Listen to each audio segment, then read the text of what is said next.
And so the first thing that we should look at is the OAT. Now, there's other labs out there, but this is the lab that I like to use because it's got some really good yeast and fungal markers. And with one fasted urine sample, just on page 1 here, we can already see we've got 1, 2, 3, 4, 5 different flags. So if you could bring this up, show people this page 1, because you can see already that if you have elevated HPA, which is down here, number 16, you're going to see mood issues. And so any kid that I've ever seen who's been diagnosed on the spectrum or ADD or ADHD, they often have elevated HPA, which is coming from Clostridia.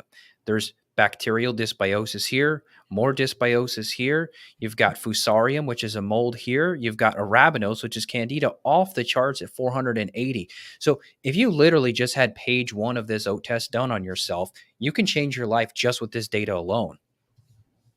100%. Now, let's talk about a couple other things here that are interesting.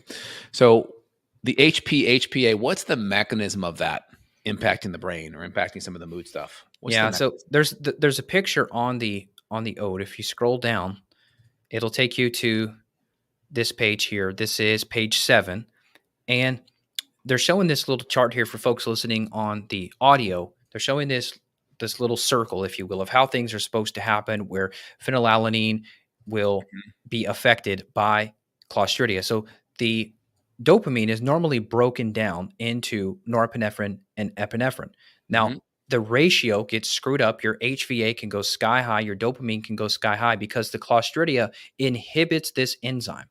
So you don't have to remember all this, but the long story short is it's called dopamine beta hydroxylase. It gets screwed up or inhibited, more scientifically, inhibited by the metabolite spit off by the bacteria. So said another way, bad bug messes up an enzyme, brain chemistry gets thrown off. And so you'll have typically sky high dopamine, you'll have a messed up ratio, and therefore these kids are aggressive. These are the kids that are biting, hitting, they're getting kicked out of school, they're getting teachers to call the parents, hey, his mood's wacky or crazy. This is typically how it's going to look on paper. So you'll see the gut and the brain connection all in one on this urine test.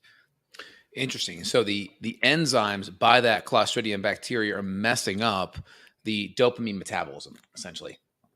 Yeah, and this happens so commonly. And unfortunately, your pediatrician is never going to run this test. And so, unfortunately, I've seen kids 4, 5, 6 years old put on antipsychotic medication to try and regulate them so that they can not get kicked out of school. It's like, it's not a deficiency of antipsychotics. It's this stuff right here. And if you just fix the gut, meaning you use herbs to knock these bacteria down, the brain stuff can fix itself.